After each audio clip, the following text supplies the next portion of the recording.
মতিঝিলের handball স্টেডিয়ামে ইফতার মাহফিলের আয়োজন করে Bangladesh sports journalist association BSJ. এতে উপস্থিত হয়ে বিসিবি সহসভাপতি ফারুক আহমেদ বলেন, ব্যক্তিগত মতভেদ ভুলে ক্রিকেটের স্বার্থে সবাইকে ভালো সম্পর্ক বজায় রেখে ঐক্যবদ্ধভাবে এগিয়ে আসতে হবে।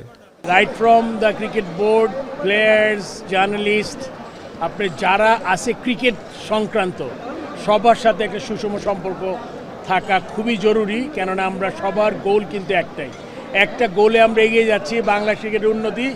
অনুষ্ঠানে উপস্থিত ছিলেন ক্রীড়া প্রতিমন্ত্রী আমিনুল হক। এ সময় ফারুক আহমেদ আরও জানান, আমিনুল হক শুধু ক্রিকেট নয়, সব ফেডারেশনের সঙ্গে একযোগে কাজ করতে চান। ভবিষ্যৎ প্রজন্মের ক্রিকেটার গড়ে তুলতে মাঠের বিকল্প নেই বলেও মন্তব্য করেন ক্রীড়া প্রতিমন্ত্রী। শুধুমাত্র বিরাট স্টেডিয়াম দরকার নাই, মাঠ দরকার।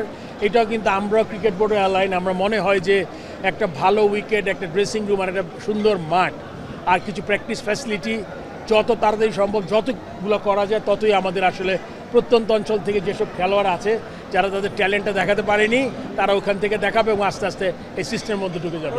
এদিকে সাকিব আল হাসানের ফেরার বিষয়ে উঠে আসে সর্বশেষ খবর। দেশের হয়ে কবে মাঠে ফিরছেন তা এখনো স্পষ্ট নয়, তবে বোর্ডের পক্ষ থেকে প্রয়োজনীয় সব প্রক্রিয়া সম্পন্ন হয়েছে বলে জানান ফারুক। সাকিবের ব্যাপারটা ক্রিকেট বোর্ড থেকে যা যা করার, ওনার যেই মামলার যে কাগজপত্র ওইটা জায়গা মতো দেওয়া আছে, এখন এটা গভর্নমেন্ট ডিসাইড করবে এবং অবশ্যই ওইটা মানে আমরা আমাদের ক্রিকেট বোর্ড থেকে যে কাজটা করা দরকার ওটা করে ফেলেছি আর কি। সব মিলিয়ে বার্তা একটাই, ঐক্য থাকলে এগোবে বাংলাদেশ ক্রিকেট। ফারহান ইহসান, এখন, ঢাকা।